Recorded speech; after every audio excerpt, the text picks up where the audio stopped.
pretty certain a while back I said I probably wasn't really going to do any book haul videos, but I can't resist because I got more books. So let's dig right into them. So these first few books are actually replacements for existing books I already had on my bookshelf. The first one I'm going to talk about is Salem's Lot by Stephen King. I actually really like this trade paperback version. The wording for the title of the book especially.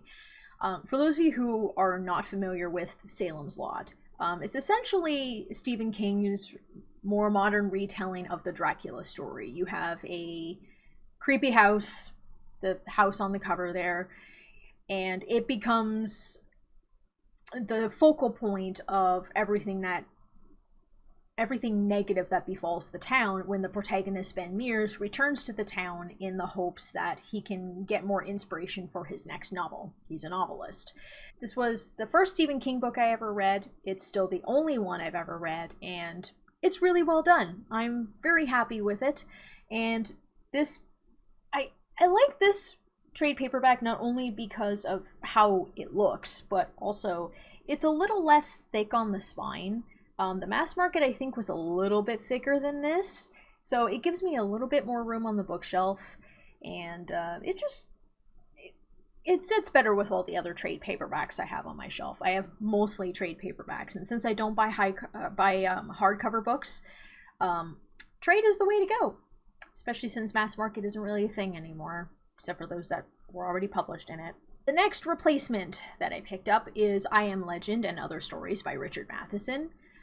This is another one I had in mass market paperback that I replaced with a trade paperback. Partially because I really liked the cover of this, and partially because it's a trade paperback, it's more consistent. I wouldn't say consistent, because like trade paperbacks, there's so many different trims that it's not really that consistent. But it's, rather than having a book like Yay High, it's Yay High, which is a little closer to a lot of the other books I have on my shelf. And I kind of, it feels better to me too. And on the back, it actually also states that it's actually the novel I Am Legend as well as other stories in it. Whereas the other mass market paperback version that I had, it didn't tell you it was a short story collection, so unless you opened it up and read through it, you had no idea. For those of you who are watching this video and don't know what I Am Legend is, it is the tale of a man who is the last surviving human of a viral outbreak that consumed the entire world, basically. And it turned those who survived into, well, actually, there's technically two different types of vampires in this. There's the ones that survived and continued living on, and then there's the ones that came back after death, which are more zombie-like, I would say. It's got a slightly more scientific approach to vampirism than what you would normally see, especially considering how old of a story I Am Legend is. I think it was, published in the 50s originally? Yes, originally 1954. So yeah, that's a long time ago, and a scientific approach to vampirism back then wasn't really a thing. So it was really nice to see. I like how it was implemented in this book. And it's definitely one of my favorites. So if you are getting into vampire fiction and you want what is considered to be these days a classic of vampire fiction, I Am Legend is one of your go-tos. The other replacement book, the final replacement book I'm going to talk about, is Fever Dream by George R.R. Martin. For those of you who are more familiar with his Game of Thrones, A Song of Ice and Fire stuff, you may not have known he originally wrote a vampire novel, this one, before he actually started publishing A Song of Ice and Fire. So this one is also a bit of a different approach to vampirism than what we're used to seeing. The subject of this book is a steamboat captain who makes a deal with a mysterious rich man to make the steamboat of his dreams, because right before then his steamboat business was going under, wasn't doing so well, and this guy has a mountain of money, and he's like, here, you can build the steamboat that you want to to the supplier's specifications, essentially. And what's the protagonist's name? I forget. Abner Marsh, yes. So Abner Marsh, he doesn't realize when he agrees that he's actually getting into something a little over his head. And this is, I don't think, from the books I've read so far, this one, I have not quite seen the same kind of approach to vampirism as this guy does in here. It's a little bit different. I do have an episode of Vampirism in Fiction coming up in the new year that will discuss it in more detail if you're curious about it by any chance. These next two novels I'm going to show you are brand new. I have never read them before, brand new to my shelf, but they're ones I'm excited to read in the near future. So, the first one is The Gilda Stories by Jewel Gomez. As you can tell by the cover here, the protagonist is a black woman who becomes to be known as Gilda. And she was originally a slave with her mother on a plantation. When her mother dies, Gilda runs away, and she comes under the tutelage of another woman and works at a brothel for a while as she grows up and matures.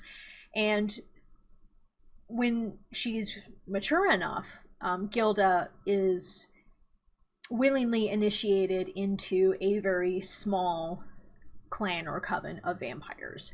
So it'll be very interesting how this book turns out to me. It is a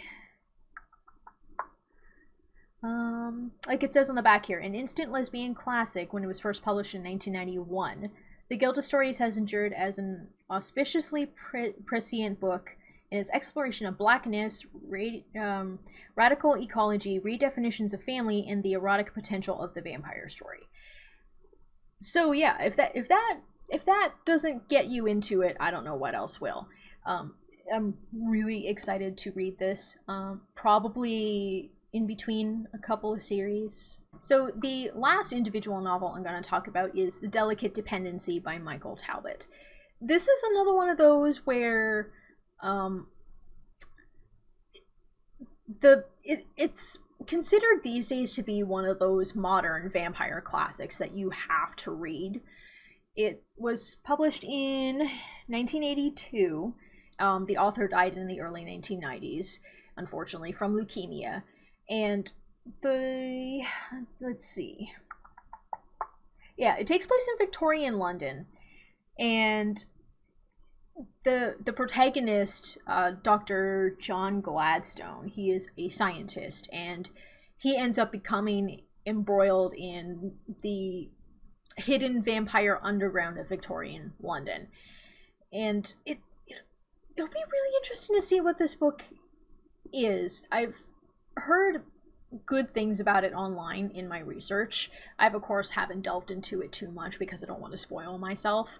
For the rest of the books I'll be showing you in this video, they are all additional books or completing books in a series. I'm trying to complete as many of the series on my shelf as I can before I start into buying some brand new ones. So those are the ones I'm going to showcase for you right now. And I'm going to start with The Fall, Book 2 of the Strange Trilogy by Guillermo del Toro and Chuck Hogan. So I actually ordered both this one and Book 3. Book 3 is... They canceled Book 3 in my last order, and it's delayed in this order, so...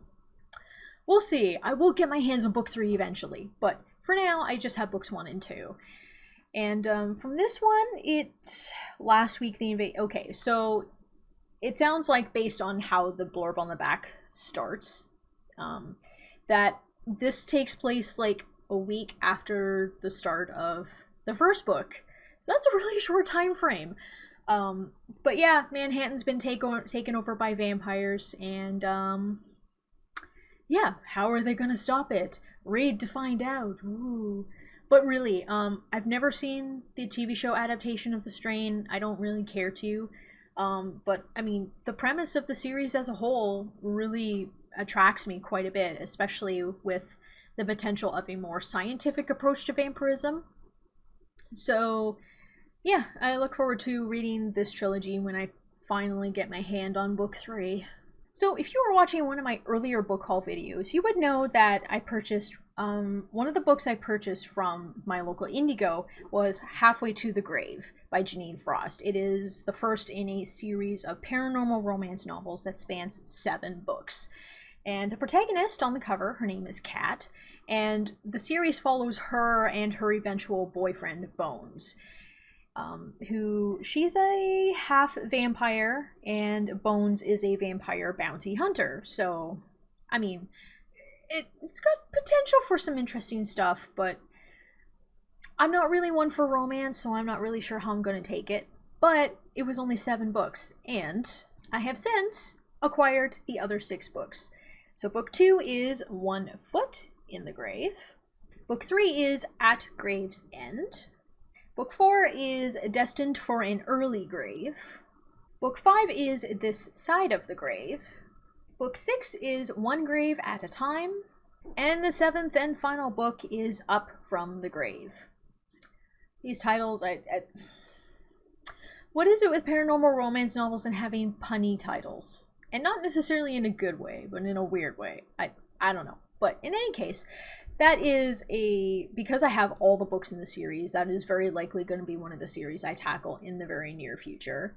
The next book I acquired is book 3 of the All Souls trilogy by Deborah Harkness, The Book of Life.